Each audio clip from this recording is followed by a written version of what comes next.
8:58 here on BT. We begin with breaking news following a developing story out of Toronto where police confirmed that they are investigating an overnight shooting outside of the home of rapper Drake. Here's a live look this morning at the scene.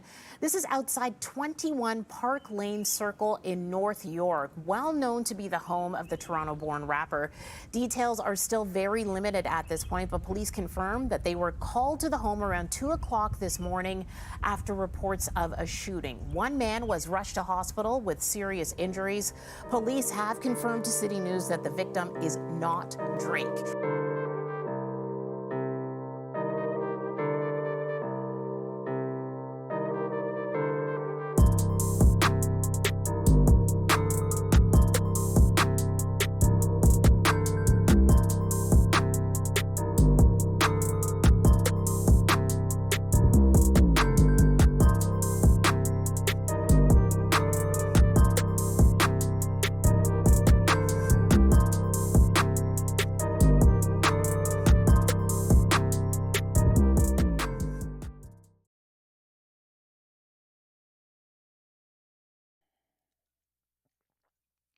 Everyone, everybody, I know a lot of you don't know what this thing is about when it calls for punching a ticket in.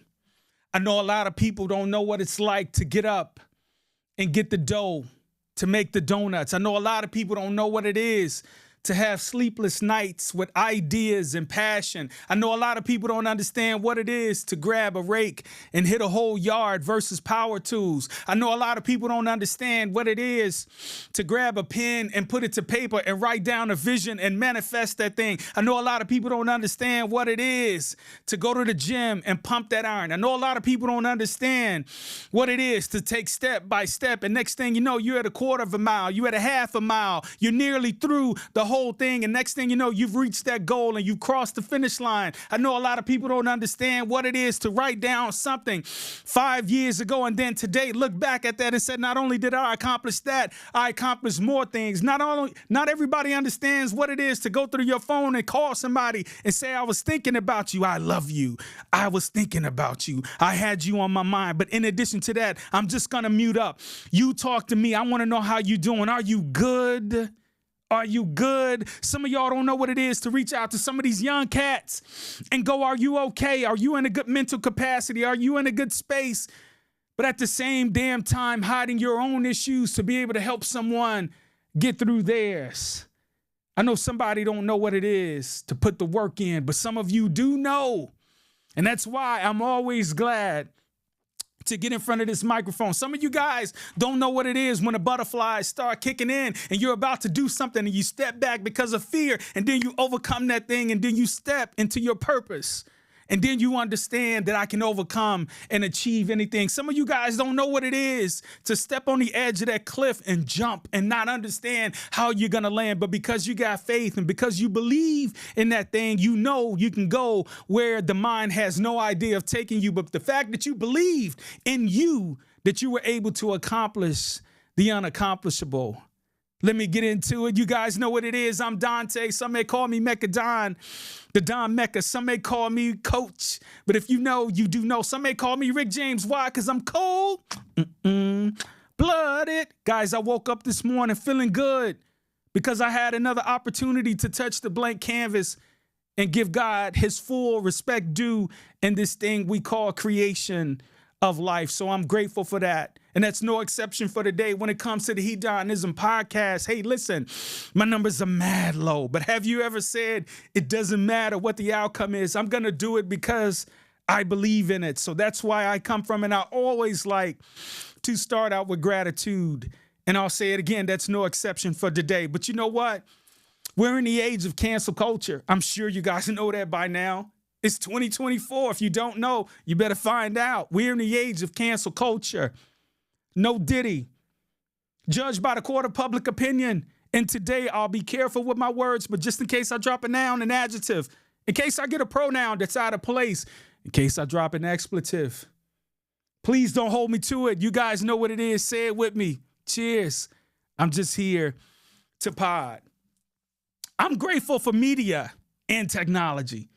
I'm grateful for media and technology. And I'm also, and I'll say this again, I'm so grateful for you guys tuning in. But back to media and technology, I'm grateful for the engineers and the prophets of the world of technology, one that being Ralph McDaniels. He gave us something back in the day that we couldn't imagine. But no matter where you were on the map, no matter where you are geographically or regional, it came to pass that Ralph McDaniels gave us an opportunity to witness something that was in the creation. No, it wasn't R&B. It wasn't soul. It wasn't drums. It wasn't beats. Well, it was, but I'll say this, I'm going into genres, but I think you guys get what I'm saying. He gave us something to witness from an internal perspective, and that was hip hop. And hip hop, I'm grateful for you. I think we did a terrible, terrible, terrible job as to acknowledging how hip hop has reached a milestone of that being a 50th anniversary. Some was propaganda. Some people was trying to get on. Some people was trying to get off. Some people was pretending like they love this thing called hip hop, but then again, they're not living it. Some people went so far corporate or spirituality or religion that they forgot where hip hop brought them. But I'm not saying hip hop is bigger than some things, that being religion and corporate America, but I am saying what Erykah Badu said. Hip hop, the spiritual healer, not being a substitute, but it is something bigger than some of the things that we see on our day-to-day lives. But Ralph McDaniels gave us something that was unimaginable. Nobody waved the magic wand and said, voila, let me give something. It was something that our people, when we were oppressed, when we were sitting down saying that there's no way we can come out of Reaganomics, the crack era, no way we can come out of this racism, this Jim Crow era, but hip hop gave us something to be artistically expression and passionate about, that we could display in our own form. And guess what? There are dictionaries and studies all the way up to the Ivy League colleges that display what we do in this thing called hip hop. So Ralph McDaniels gave us something, and I'm grateful for you. You guys will hear me drop his name quite a bit, because even today, how we podcast is because the prophet and pioneers of that being Ralph McDaniels gave us something to witness back in the day. So salute and thank you, brother Ralph McDaniels. I'm going to give you your flowers as long as I can, because a lot of people don't understand what you did, which is giving us an effect on what we see today. Buckle up. I'll bring you to where I'm going, or I'll get you to pick up something that I'll be putting down in just a few. But podcasts all over across the world are giving us truth and untruth. They're giving us biases, and they're giving us regional biases. They're giving us fact and fiction. Now, granted, some podcasters are tea spillers. Some podcasters are like encyclopedias, that being a Joe Budden network and his awesome cast. I can take and vouch for the man because he's put the work in. He's had hard times that were spreading just like the flu. But not only that, he was a lyrical assassin. He was one that gave us entertainment. Then the man got on TV and he was must-watch TV. The man has had ups and downs. The man's been transparent about his demise, let alone his adversities, with some things that were addictive to him. But yet he took us through that path with him. And then he found a way.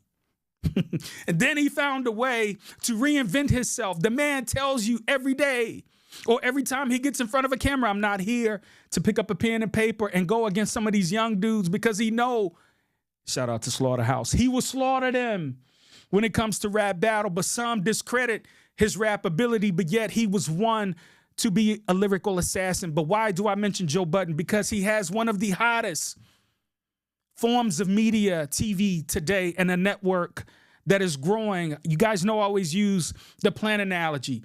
Joe Budden put the water in to his little plant. He put it in front of photosynthesis and grew and allowed it to nurture. But in addition to that, we saw the manure that he went through with previous crews, with previous co-hosts, with previous production teams. And now he has a beautiful cast, and I just love witnessing and watching their growth. So let me just take a minute right here, because some of y'all don't appreciate greatness when it's in front of you. And no, I'm not blank writing. I am paying homage to a brother who has transformed his life, who came, I can't say he came from nothing, because everybody comes from something, but I can say that this brother came from humble beginnings and made himself to be one of the successful I would say he's comparable to journalists of an ABC, of a Today Show, of a CNN, but yet is giving us a perspective from a hip-hop persona. And Joe Budden, I salute you right now and pay homage to you. But I vouch for the things that you guys say, because if you guys don't pay attention to what the man says, he's got his ear to the streets. And when it comes to predictability, the man has a high percentage as to how he calls it. And again, I'm not sack riding, but one thing that I will say is I do vouch for how he's had an ear to the streets for some of our cultural phenoms that we've had over a decade plus. But when you think about the Ralph McDaniels, when you think about the Joe Buddens, and I can go on to name a few, but I just want to hone it in and be specific right now. Some podcasters are tea spillers. Some podcasters energize others. I can say Joe is one of those, but that's kind of what we need, are truth tellers, but let alone those that can entertain us at the same time. But then you got some podcasters that are just paper chasing, and some of them are cream, and that's clout rules everything around me. They're no longer about the cash. It's more so about the clout and the likes. But I said all that to say this. I'm glad for where we are in today's media and how we have evolved. 10 years from now, I believe the man will be a study at Harvard or some of the other intricate higher learning and institutions for where we went with media when it comes to subjective and paradigm shifts.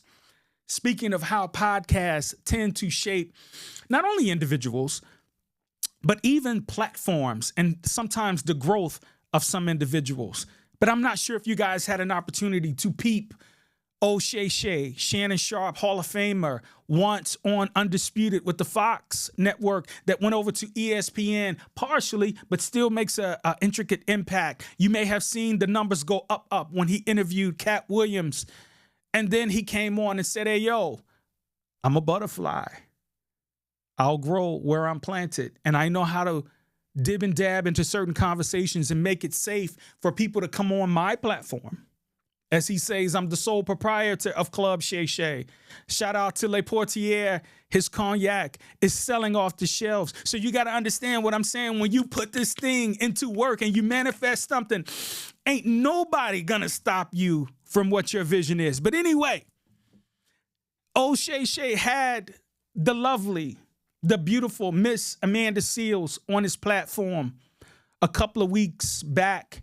And I'll have to say, Amanda Seales actually shoots herself in the foot. I'm not coming off throwing, but I'm being a truth teller for just a second, because it was an interesting observation.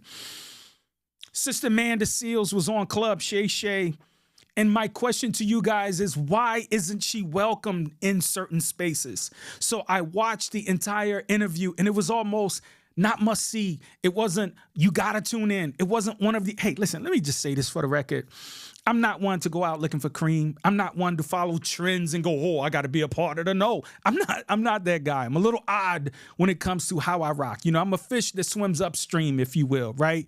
And I'm one to look at things from a different lens, where the whole band may be marching this way, but I may be one to kind of catch you in the angle, come in and give you a little extra sauce. But for those that know, you do know. So Amanda was on the Club Shay Shay podcast, right? And for some odd reason, she became ultra defensive, right? And she became extra combative when it came to a conversation piece, or at least that's what it appeared to be for me. Shannon is, listen, I don't know if people are going on, listen, the trajectory of podcasts now are becoming interviews. Is that podcasting? I don't know. I don't think there's a record book or a diagram that says you must put this together and this together to become a pod. I don't know if it's production teams or companies or investors that are saying this is the way we want this podcast to go and you must adhere. You're just the face with the money behind it. Go. I don't know if that's the case. But what I'm seeing is, and there's only so many people in the world, but if you want to go for the numbers game, right, that ain't the long game. But if you want to go for the numbers game, I would suggest you would get a Cat Williams, a T Spiller, or an Amanda Seales, a disruptor, right, to come on your podcast. So all I'm saying is what I'm giving you guys right here is simply unique. And I'm not tooting my own horn, but how often do you get a a monologue, right? I call it the donologue. How often do you get a monologue where someone's feeding you information that could be valuable and takeaway, or at least thought-provoking or truth-telling? Hey, I'm not tooting my own horn, but I am saying sometimes it takes 10 to 15 people in a podcast. And I'll be honest with you, you're seeing the same thing. You're seeing flip the page book. You're seeing cookie cutter information. You're seeing people be not as creative as some, but all I'm doing is being my authentic self. All I know how to do is be old Mecca Don, the Don Mecca. All I know how to do is be Dante, the best version of me. But on Shay Shay, he was interviewing Amanda Seales, and all of a sudden, they you see, when you think, let me just make a statement for everyone to understand. And I will have people on my podcast in the future. But one thing I will say is I can create a safe space for us to get a rap. But you got to understand the world is not safe. And if you understand that there are cameras watching and lights on you, please understand that this is going to become public, and it's going to become the matter of the court of what? Public opinion. So don't think that everything is so safe in a box. Hey, listen, if you offer the information, you're actually setting yourself up for ridicule, criticism, feedback, and even what you wanted. So, Amanda, I have to ask you, what did you want out of that interview? Did you want Shay Shay to just do this?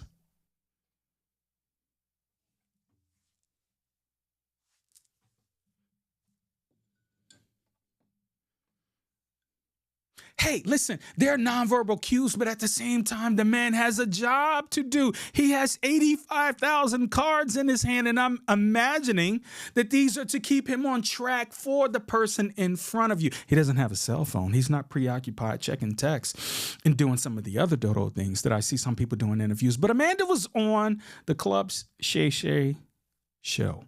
And I'll say this for the record, she's super intelligent.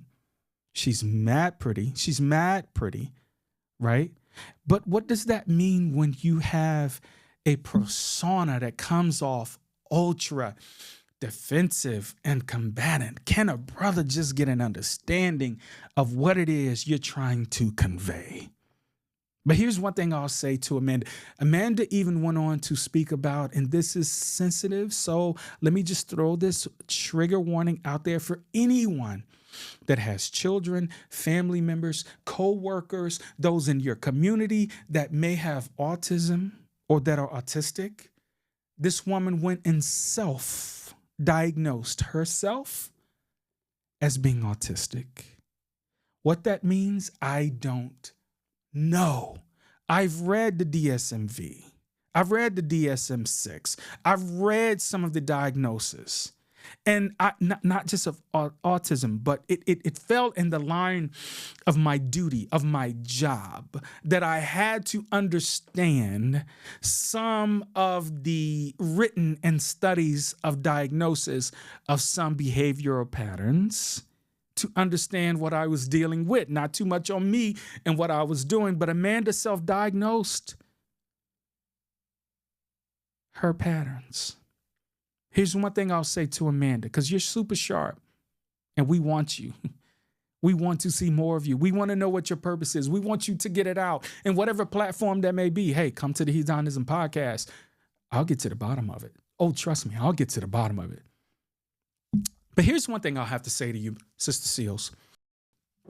Be very careful when you're championing for all Black people.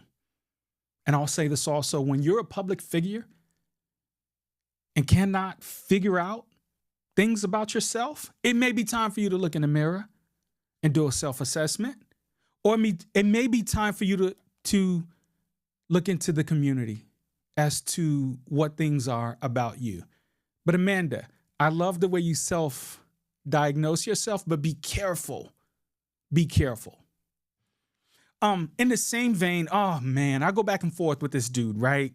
So my man, StephenASmith, right? I go back and forth because it becomes a point where, we do the worst job of tearing each other down. That may be my theme for the day, but we do the worst as Black Americans. We do the worst job at ridiculing ourselves rather than picking each other up, lifting each other up, each one teach one. Like that becomes played out like games. But we do the worst job at ridiculing ourselves, and that's no exception for how the court of public opinion is seeing Stephen A. Smith. I don't know if it's hate. I don't know if it's actually people doing a deep dive and dissecting the hell out of this man, but he's always in the limelight for the culture and community as to him either being this or him either being that. But I'll say this, I have seen the good and greatness in Stephen A. Smith when it comes to him being analytical and a great debater. But I wish you would have kept Max Kellerman on the show. I really wish you would have kept Max on the show. I thought he brought a great balance. However, what you expressed was some discord between you and him.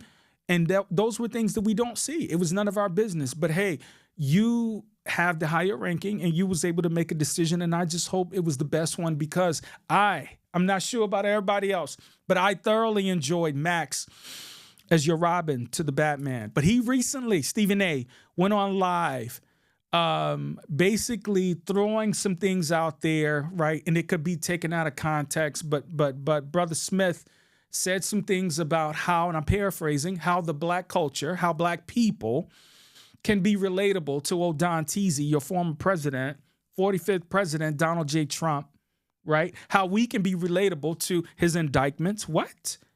And these damn shoes and some of the fugazi that this man has been doing. Oh, we can relate to this man because of indictments? Really? Oh, and because we're sneakerheads, we can relate to these ugly gold shoes with these red bottoms. Let me just say this. Some of us wear sneakers because they're comfortable, not just because we're sneakerheads. Some of us ain't never had nothing, so when we get something, we go out and buy the whole damn store and call ourselves sneakerheads. No, you are addicted to spending, brothers and sisters. Slow down. Didn't you hear Brand Nubians? Slow down.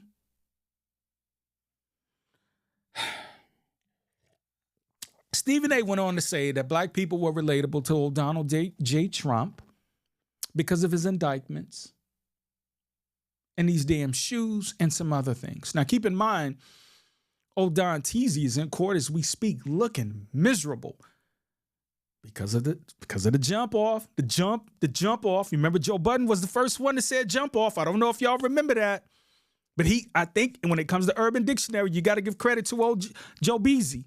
Joe Budden was the first person I heard mention jump off, but anyway, it was because of Don Teasy's jump off. And hey, yo, I'm gonna give you a little bread if you just keep it on the low. So the trial is called hush money, but we can relate to him because of that? Is that presidential? Really? But they've been on his ass, including me. Who are they? D.L. Hughley, his own frat brother. Matt Barnes and Stacks from All the Smoke podcasts.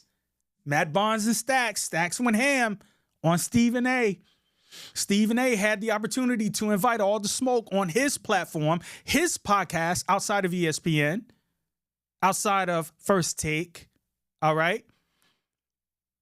Stacks said, I respectfully decline. Matt Barnes showed up and eloquently stated his issues with Stephen A. They got a history, but why can't we sometimes just have a conversation as to what the disagreements are, rather than taking it and building it. And next thing you know, hate is in the air, and all you see, smell, and taste is hate.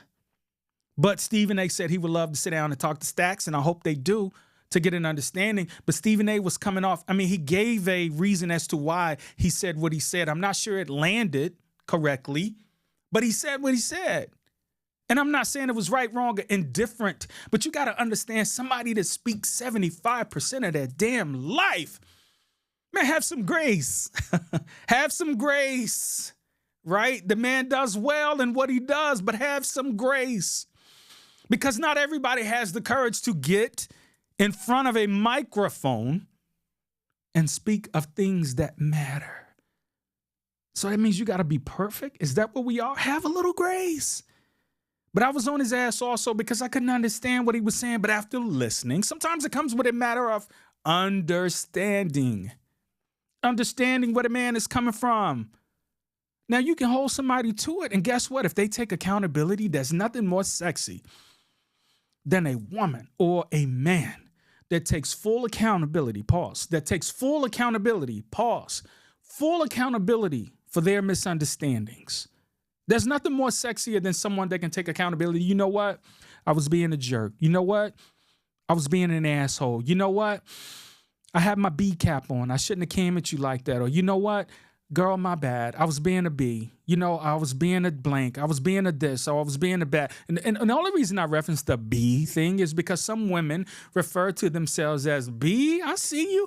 B, look at them shoes. B, let's go. You know, I'm just kind of putting it in the fit. You know what I'm saying? If the shoe fits, I'm kind of putting it in that category. So my apologies if I came a little to the left with that example. But there are also allegations of Stephen A. Smith calling the league to have Russ Westbrook suspended. He even went on further to talk about that. But I hope, I hope this is not a narrative for Plants to come in and get Stephen A. ousted from ESPN, because he does have a high position. And you know what happens when some people of color or some black people are in high positions? It don't always last long, and it's usually because somebody's usually trying to snuff them. But I'll say the same thing that I said to Amanda Seales, to you, Brother Stephen A. Smith. Be careful being the champion for all black people. And I, by no means, am doing this as a comparison, but using it as a life of history, tape, and example. But the Reverend Dr. Martin Luther King Jr. was a champion for black people. And we all know how that ended in the conspiracy that surrounded that. The Honorable Malcolm X was a champion for black people. And we all know what the history books said about his demise and his last days on this earth. I will even go further to say, what about the brave freedom writers and riders, and how they were becoming champions and how they didn't have the support of the people that they needed, but they still had the courage to march on. But Stephen A., there's enough hate in this world to go around, and that doesn't exclude me either. So if hate comes and find you, I have to just say this, my brother, because I love when you went in full transparency and said this made you feel a way, and it almost made you cry because of some of the people who was on you. That being the same Karen Hunter, who you claim to be a god sister or something to that effect. She's very close to you.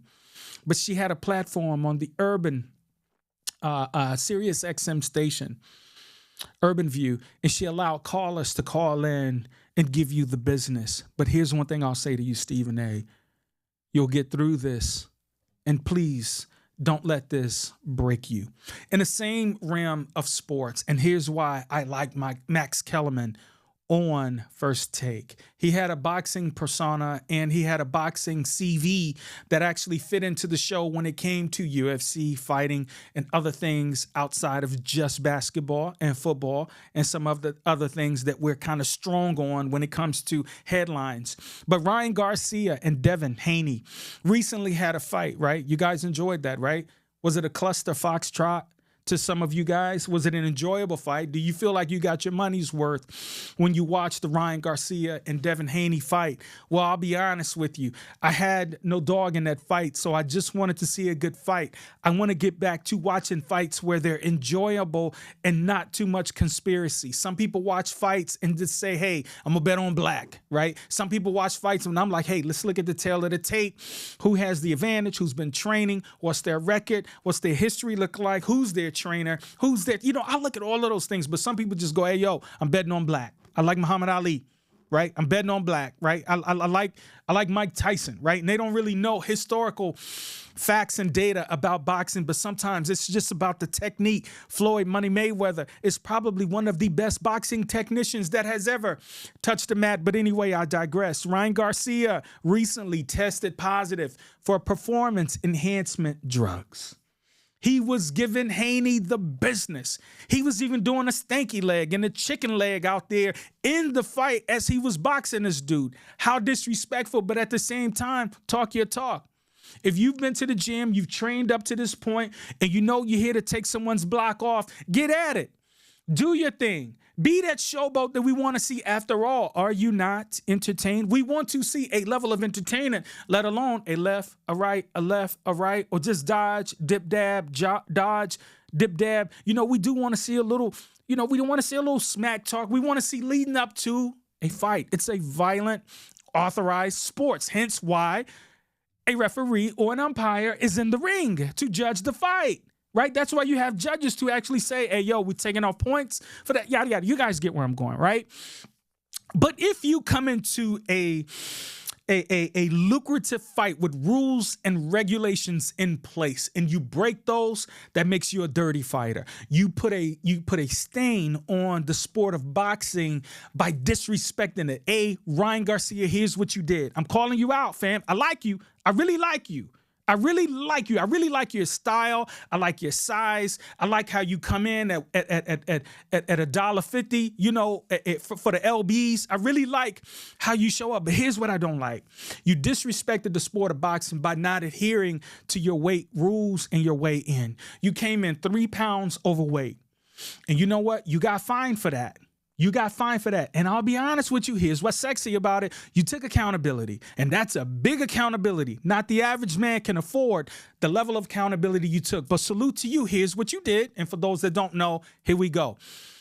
RyanGarcia had to pay $500,000 per pound that he was overweight. The man came in 3 pounds overweight. So he had to write a check to Brother Haney for 1.5 M. because he could not come in at weight. So in order to keep this fight going, he had to agree to the fine. That's 1.5 M. That's 500, 500, 500. That's 1.5 M. I'm no math major, but that's pretty simple. But that's a hell of a check to write. But I guess you're thinking, hey, yo, I got something on my sleeve. I got something in my glove. And I got a little something in my system to take down this dude who I don't know if I can beat. So it is what it is. It's alleged to be an enhancement drug to give you the advantage. So his first test came up cloudy. Garcia has 10 days to get a B sample to be declared illegal or legal. After that, it's a shame. It's a shame that he's having to go through the scrutiny, but your first one was cloudy, my brother. If I was Devin Haney and I knew this dude was coming in disrespectful, and I'm not talking about the gibberish, right? I'm not talking about that part. But if you come in disrespecting the rules in the Federation of Boxing, you know what I would have did? This ain't for me. Come correct. I understand we got dollars. I understand people have made this, but I'm stepping away from the fight. You know, that would have actually been the right thing to do, but I get it. Win or lose, you got a direct deposit. Right? Win or lose, you got to check. I get it. You're a boxer and your pride was in a way going, you know what? I'll fight up. I don't care that he's 3 pounds. What's 3 pounds of weight? That's a bag of sugar. You know, I understand the mentality, but I understand the pride at the same time. But had you waited and got a legal RyanGarcia per se, or a rules and regulations certified RyanGarcia, maybe it would have been a fight. But dude, Haney, he was giving you some powwows. I was like, did Haney even train? Is Haney even up to par? But now that this PEB is in question, it makes me think, So Ryan, you did a little something to enhance your boxing style. This is all alleged. RyanGarcia has went on live of his social media and said this is effing blank. He's calling it straight bull swanky. He's calling cow pie on all of this. But we shall see, because the world is watching. And again, is it cream or is it cream? Is it cash or is it clout? What are you trying to do? Did you think you was really going to get away with it in 2024 with all the scrutiny that boxing has been under for the last 2+ decades? I digress. But in keeping with the same vein of sports, we're talking about the creation of greatness, if you guys are not witnessing what's going on. But I want to shift just a little bit to the ladies. Hey, ladies. All right. Hey, ladies, here we go. I want to talk about my girl, old Caitlin Clark. She's shooting from the tunnel, and it's going in nothing but net. But Caitlin Clark, y'all know what it is. She was the #1 draft pick of the 2024 draft class, and she went to the Indiana Fever. Well, guess what? while you guys were seeing the horse racing and some of the NBA playoffs, which has been great, by the way. A lot of teams eliminated, shouldn't have been there, but they fought. Sorry, Lakers. You guys are seeing the demise of the Lakers once again. And you can't put it all on LeBron because he's an OG, and LeBron is playing like he's 16 freaking years old. This man is playing defense, offense. The free throws are a little suspect, but he shows up when he needs to show up. Is he an assassin like Kobe? Hell no. But LeBron is not afraid to give you the business and tell you young boys, hey, yo, you want to come and test me? Come test me now. Why?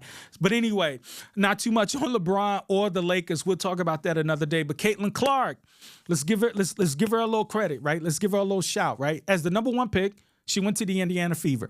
So their preseason debuted at the same time some of the playoff games were going on, right? Guess what? Them jokers came and bought tickets. Caitlin Clark had these guys to sell out the Indiana Fever's first preseason game featuring the #1 draft pick, Caitlin Clark. So it's sold out. And I'll say this, it's preseason, but the Indiana Fever came up short of a win. But that didn't stop Caitlin Clark from doing her thing. She dropped 21 buckets. She had 3 rebounds, 2 assists, and 2 steals. That's a good sign. But here we go. Her debut regular season game will be against the Connecticut Sun on May 14th. That's right around the corner. And I'm telling you, this is going to be national. You got to see this TV because already the tickets are going up for home and away game for the Fevers. And even I tried to get tickets for the Dream. They were sold out. And the Dream's been up lately. Like if you haven't been to a W game lately, and when I say W, I'm shortening it for WNBA. The ladies are calling it the W, so I'm standing with the ladies. The ladies are selling out arenas and the games are hype. Come on now. When you got these ladies that are smacking the backboard and dunking, come on, fam. Whatever you do, I can do better. Shout out to the ladies in that. But back on Caitlin Clark. So after the game, they lost, right? But it's good to know, Caitlin, what are you thinking, right? What is the comparison, Ms. Clark? What is the comparison from the NCAA to the W? You know what Caitlin said, and I almost laughed. She said, oh my gosh, everybody is super physical, and you're not getting all the calls you want. Oh, didn't they try to told her? Didn't they try? I tried to told you. Didn't they tell Caitlin they was waiting on her? And it's pretty much hacker Caitlin right now because some of them things, and you know Caitlin, she's not afraid to go in with the soft layup. Man, they are bouncing her all around the court, but I'll be honest with you. Don't poke the bear, just like y'all did with old Steph, just like y'all did with young Trey Young. When you poked them, they got busy and they started shooting that thing from the logo, nothing but net. So as we saw Steph, the maturation of Stephen Curry, right? We saw that the man came out one season, pow. He had been hitting the gym. Steph came out cutting. I'm like, well, damn, what happened to little babyface assassin? No, Steph came out with the burly. He had the beard gang. Steph had the beard gang. He had the little nappy nap. He had the little taco meat on the side of his face. Ain't nothing wrong with that. It's all forms and shapes of beards. It's yours. But the fact of the matter, Steph came out looking like a grown-ass man, and he said, hey, yo, step up to me if you want some, boy. I'm going to test you now. So Steph gave it to him. Steph became Steph of all times, and he's declared right now, and this is alleged, to be one of the greatest players to ever step on the court for the NBA. Time will tell as he continue to go through that. But Caitlin, we wish you all the best in your maturation with the WNBA. But one thing that I will say is WNBA of yesterday is not the WNBA of today. It's much talk. It's controversial. At the same time, some of the pay scales are controversial, but these women are giving us true athleticism when it comes to them being so embedded and invested in this sport of basketball, and I love what I see. You guys remember BC, right? Or BG, my bad. You guys realize that it's been a year, almost a year to date from her release from Russia. And let's not forget about Brittney Griner, because the woman has a testimony. The woman also has something that she wants to present to the world. But for those that don't know, Brittney Griner, 33 years old. She's 6'9", right? She was the one that dunked. She's number 42. She plays center. And she was the 2013. Can you believe it's been that long? She was the 2013 number 1 draft pick. But as I said before, she was released nearly a year ago to date. It's been kind of quiet. But she has a new book that's dropping called Coming Home. I can't wait to get at it. But here's where it's subjective because of what goes along with what happened, right? It's saying that it was an unlawful 10-month detainment. Now, you know your dodos out there are saying, well, if she had a crime, she had a crime, right? But let's just look into it a little bit. Brittney was caught with 0.5 vial and a 0.2 vial. We're talking a total of not even a gram of cannabis oil with THC. And it's legal in Arizona, but it is forbidden in Russia. So we're talking about something that's legal, in one place and forbidden in the other. So you may go, fam, she knew she had to. How can one forget? Here's her retort. Have you ever went to the car, pushed the start button, or went to go put the key in ignition and said, oh my, I don't have my keys? She even went on to say, have you ever been looking for those that are getting up there in age and you're looking for your readers or your glasses and they're on your head? She said it was a simple thing that she merely forgot. But when I tell you the woman is eating crow right now because she feel that she let the country, and shout out to Sherelle, her wife, and a lot of people, including the WNBA, down. She says she simply forgot. But a week in her Russian detainment, right? First of all, it was a lot of suspect things that happened after she went through that surveillance check at the airport. She signed 2 to 5 documents that were in Russian. She just signed them, right? And then she complied, she agreed. But a week in her detainment, a week into her Russian detainment, Russia then invaded the Ukraine. So the likelihood of this woman getting some form of justice was very, very, very slim. So along with the POTUS and government officials, there was a trade offer. This is where people divide. This is where politics divide. This is where humanity divide.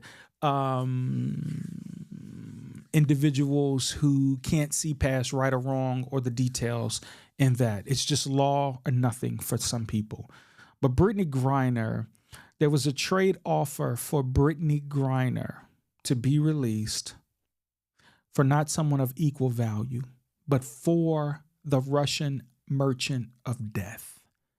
This individual provided arms to people all over the world. His 25-year sentence was then reduced for the trade. And I'll have to say, Brittney, it will be lovely to see how you transition and also share your story. I'm going to read this book. I'll come to you guys and do a heDONizm bookcast to talk about the book, but I'm curious to know, because see, one thing that I found that was inhumane was how they have their court system set up. This woman was on trial and they had her boxed up like a damn animal. Granted, she is tall. If you hear her talk, it gives you masculine tone. I'm talking tone.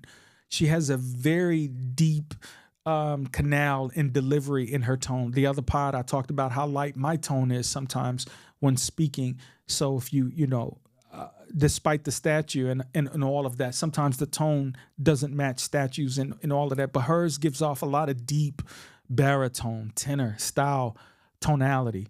But nonetheless, I can't wait to see how she delivers this. And shout out to Robin Roberts, who sat down and did a one-on-one with her. That woman alone is a walking testimony. But to see two women, right, who can identify with adversity to sit down and talk was just simply beautiful to me. Brittney's beautiful, Robin's beautiful, and I just can't wait to see or hear more about the details of her book. And I got to say again, shout out to Sherelle, never wavered, was always hopeful of her wife coming home. So again, I want to read the book a little bit more, and I'll be able to do a bookcast for you guys a little later on.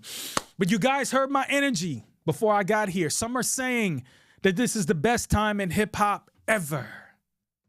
Really? Can you see this artwork behind me? No. Seriously, right? Like, this is not a museum, right? This is wax. These are records. These are albums. Something that a lot of people doesn't know anything about, right? Albums have historical data, not only in the grooves, but in the artwork. And some are even written details that gives you subliminals as to what the artist, the production team, the marketing team, the street team were thinking when they decided to launch and market this artist. But I would like to title this R&B. Not rhythm and blues, not the soul singers that some of you may be thinking of that may be equipped or equated to soul music. No, I'm talking about rap and beef. And a lot of people, and I have to say, some of you podcasters out there, you guys are funny. I'm not trying to toot my own horn, and my numbers are low. Y'all numbers are mad high. But some of y'all are straight spilling gibberish. That's why I reference the Joe Budden podcast, but at least they have substance to how they analyze certain things in real time and even from a topic perspective.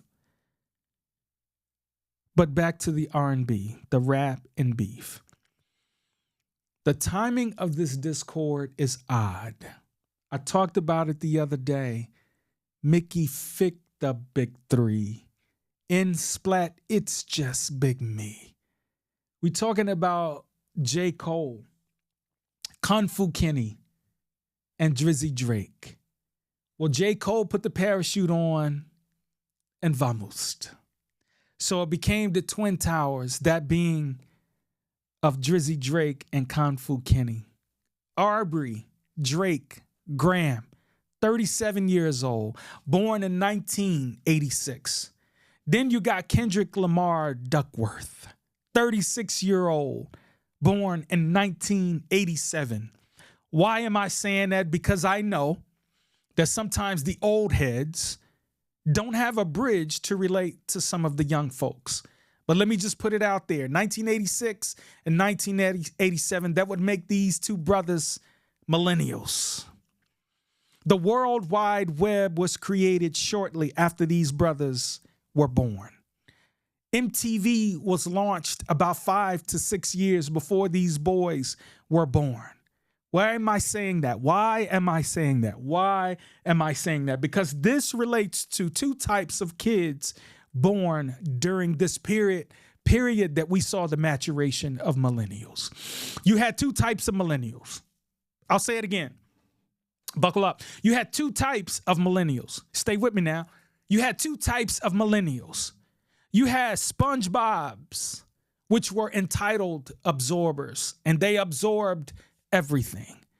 Then you had the Boondocks, revolutionaries that revolutionized everything and were game changers.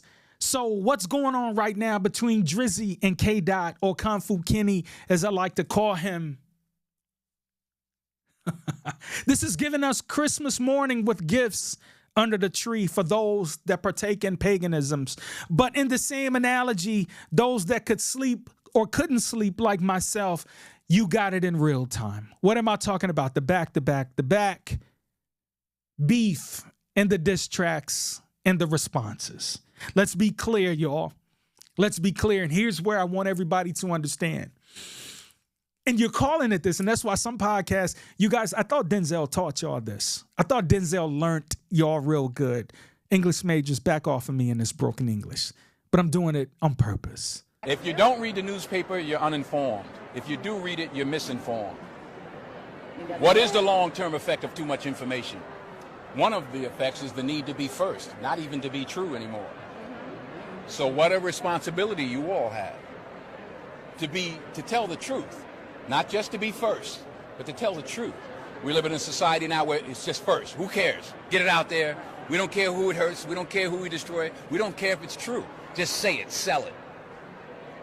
Anything you practice, you'll get good at, including BS. I thought Denzel learned, y'all, it's not always about being right. For some of you podcasters, it's about being first. And some of y'all jumped. Y'all jumped on the mic. Y'all jumped on the mic and y'all sounded crazy. And I understand. Shout out to the young folks out there doing reactions. Reactions. You're doing reactions to songs. And to me, that's somewhat in the form of cream, clout, because you want to use somebody else's name, image, and likeness for your own uptick. But I am telling you, please be clear, and I ain't mad at that. I ain't a hater. I'm just a truth teller. But please be clear. This is not a rap battle. Both of these brothers are phenomenal as lyrical assassins. Both of these dudes know how to make a subject and predicate agree. They know how to make nouns and verbs agree. Both of these dudes know double, quadruple, triple, and sequential entendres. And they'll give it to you, and you'll never know it happened. They'll give you artwork, titles. They'll give you soliloquies. They'll give you something in a bar, one bar, that'll make you go, oh my gosh, did he just say that? Did he just do that? Did he just show that? And keep in mind, in the same vein, these two brothers do know how to harmonize and give you tonalities of a song, of a crescendo, of a vibrato. They're also a good feature artists, but at the same damn time, they don't need none of that.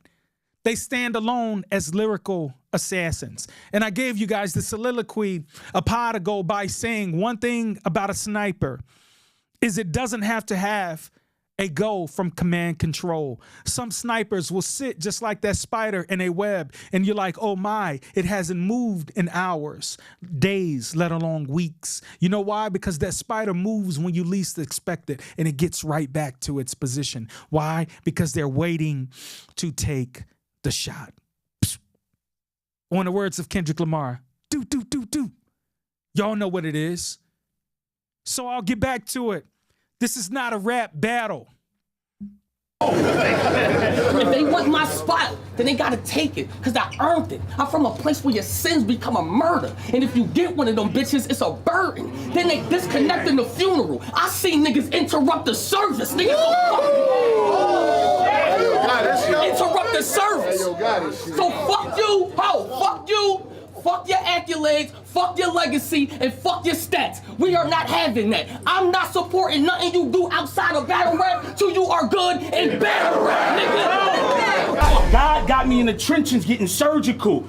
He told me to give you a message, and it's plenty, fam. He said, you getting too drunk off your success, calm down, or you don't get it down.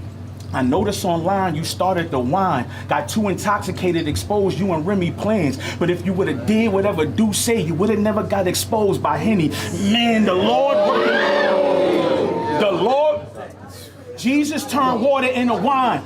So I didn't come up here to clown you. Congratulations on the Bel Air episode, but it's the reason those producers found you. Cause see, you got decked by Will, knowing you will get decked by Pat. That kind of shit don't astound you. And your character died in a club with bottles of Remy all around you. Pay attention. The soldiers with me, you know what side of town I'm from, you know we gritty. I blow the semi and leave your fucking body stiffer than Yoshi titties. How I got more experience than Av, any older than me? That don't make no sense, like trying to borrow $100 knowing you owe me 50. That's rap battle. This is what I'm referencing here. What Drizzy and K. Dot have is what you call banging on wax. For the record, there are consequences to rap beef. Once again, English majors, back up off me. It's intentional. But once again, there are consequences to rap beef. Hence, some of the following. Roxanne to UTFO. Roxanne to the real Roxanne. Pac and Biggie, or Biggie to Pac. 50 and the Game, or the Game to G Unit. Hove to Nas. DJ Quick to MC8, LL and Mo D, LL and Can I Bust, LL and Ice-T line up. I'm sure if anybody can relate to the power on of Drake is LL, because folks were lining up to come and try to take out a GOAT. Bah. Cube to Common, Cube to NWA, need I say no Vaseline. Eazy-E to NWA, real MFing G's. 3-6 Mafia to Bone Thugs. Gucci Mane to Jeezy. BDP to the Juice Crew. The bridge is over, the bridge is over. Brrrapa. T.I. to Shawty Low. Lil Kim to Foxy. Man, if they would have made up, the world would have been a better place. If they would just make up publicly, the world would be a better place. But they refused to lose. Lil Kim to Foxy Brown. Nicki Minaj to Remy Ma. I can go on and on. But there are consequences to beef. I got something real to say here about this. But I mentioned consequences of beef because of pay attention. In the words of Khaled, listen, there are consequences to beef because of some of the following. Divorces. Some of these assassins are taking cats to the cleaners.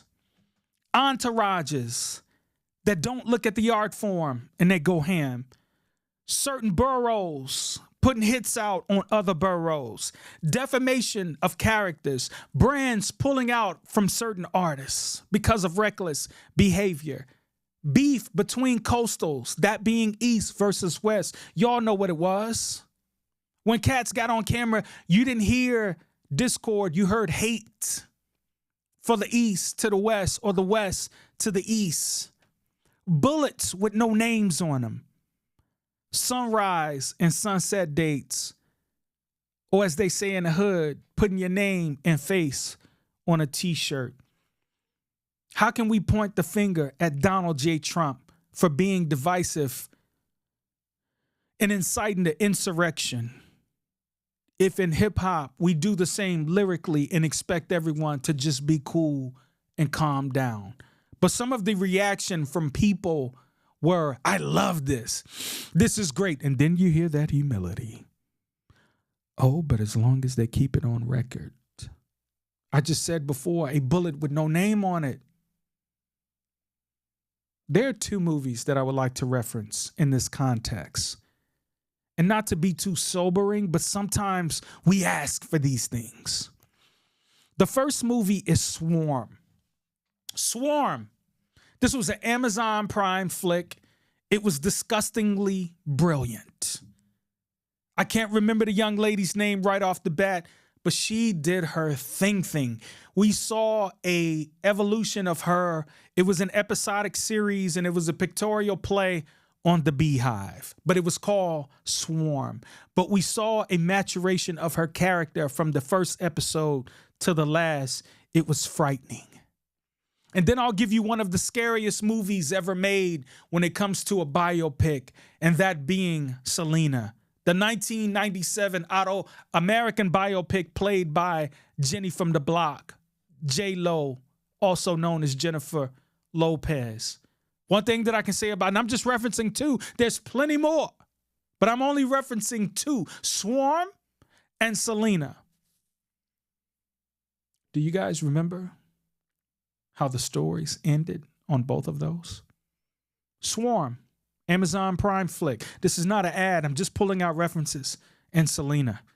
Understand, ladies and gentlemen, boys and girls, he, him, they, and you guys. Understand how to separate the art form from the artist. Have you ever went to an art gallery and actually had the creator of the artwork to explain their ideation, their art form to canvas? It's mind-blowing. It's beautiful.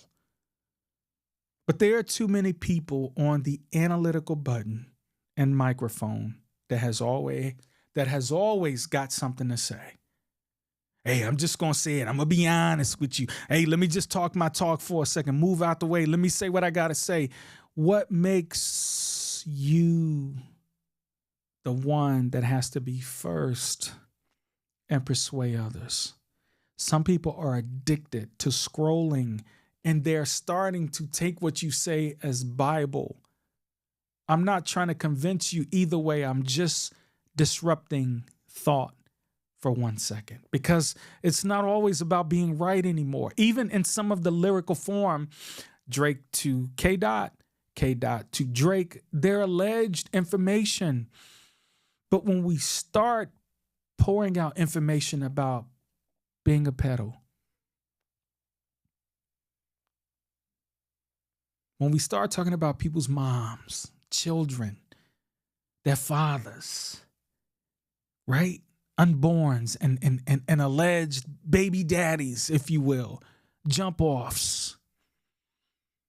We got to be very, very, very, very careful. And let me pause here just for a second and I just want to point in a direction as to how people move, right? So Tom Brady recently had a roast that went live on Netflix. I watched a little bit of it and I'm like, man, what am I watching? I turned that junk off so fast. That joint was like not interesting to me at all. Then I go, okay, here's the man right here. Here's the man of the year. I'm going to watch Cat Williams and I'm about to get my laugh on. 5 minutes in. 20 minutes in. And at 30 minutes, I couldn't take no more. It wasn't funny to me. I understand what subliminals and entendres are in rap and comedy. I just didn't find it funny. Some of you may have been slapping knee, gut-wrenching funny, but to me it was whack. And I'm like, here's this same dude who has been this martyr for so many other comedians. Here's a guy that they put on a shelf as a GOAT comedian, and I just couldn't find it funny at all. Versus K Hart, think what you want to of him, but for the man to say, laugh at my pain, and he's a truth teller, and hey, I know my father was addicted to something, and this is alleged from me to you as I'm paraphrasing the joke, and I don't mean to tear it up, but him talking about his dad being addicted to drugs, and all of a sudden, Kevin Hart had a play or a recital, and his dad shows up in gray sweatpants, no underwear. He shows up at the school, and he comes in like he's at an athletic event saying, all right, all right, all right. Now that is hilarious. Let Kevin tell it, not me. I'm paraphrasing as the old podcaster. I'm just here to pod, but I'm trying to let you know some of those things and some of the deliveries of some comedians. Stop trying to kill everybody's talent by persuading the court of public opinion that it's whack. And somebody goes, hey man, he said that was whack. He said that was whack. Next thing you know, the perception is, you guys know the telephone game. It's whack because of the court of public opinion. But Cat Williams, I watched it. It was whack to me.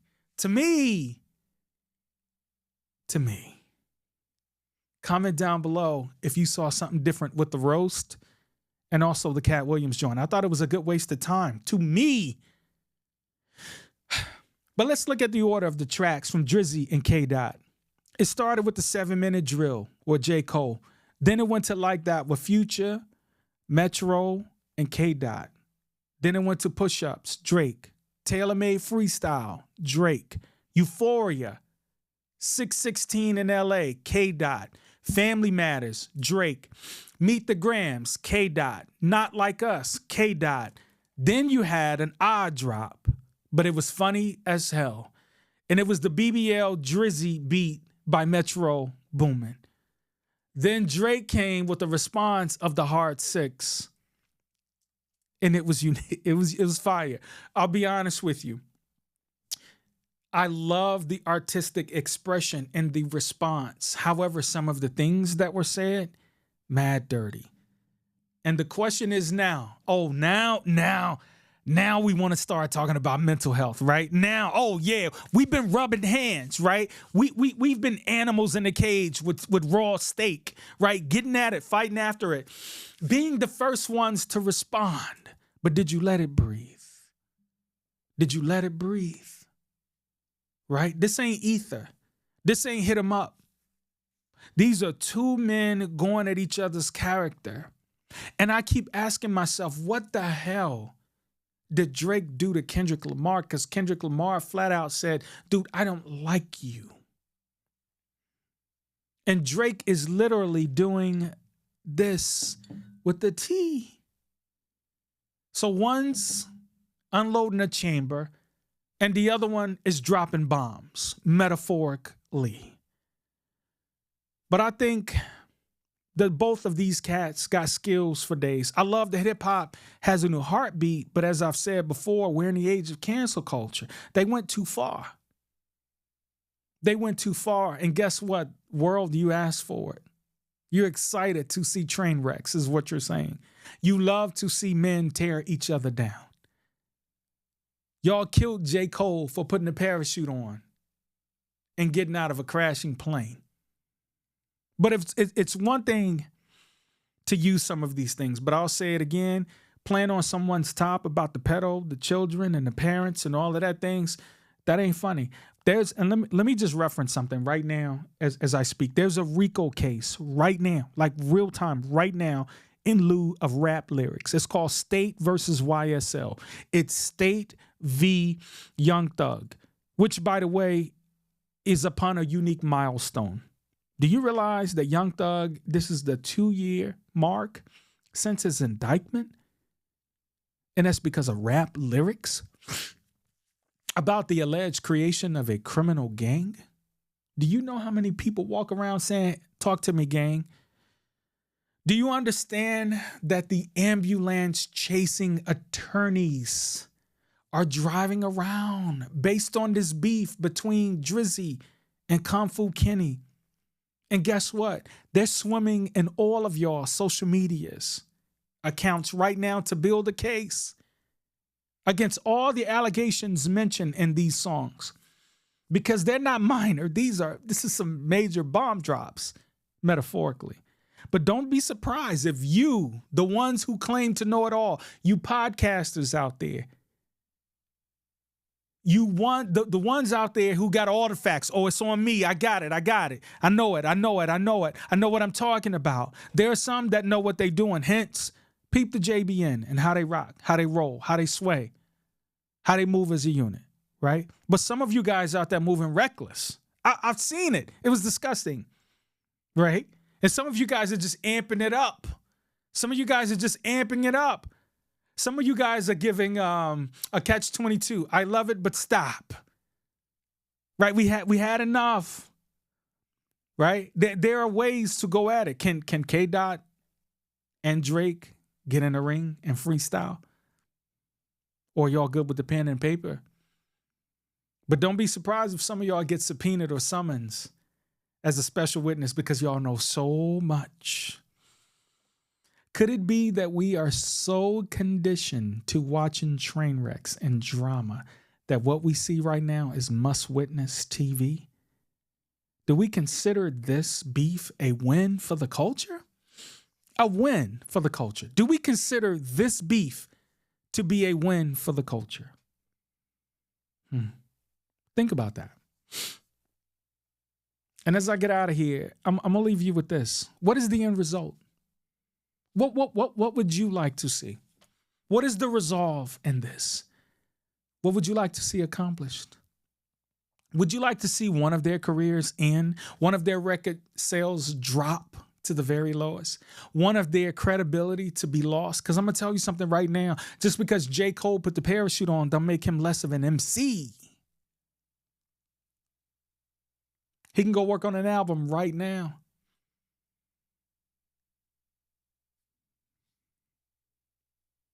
What is the results, or what if, I should say, right? We're all rubbing our hands. I can't wait to see who's dropped. You're on the clock, that goofy-ish.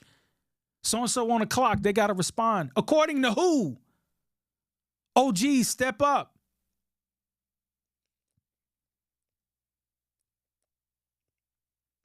What if the outcome of this rap beef? I hate to say this, but what if the outcome of this beef surprises you just like when Biggie heard that Pac was shot? and died upon the arrival at the hospital.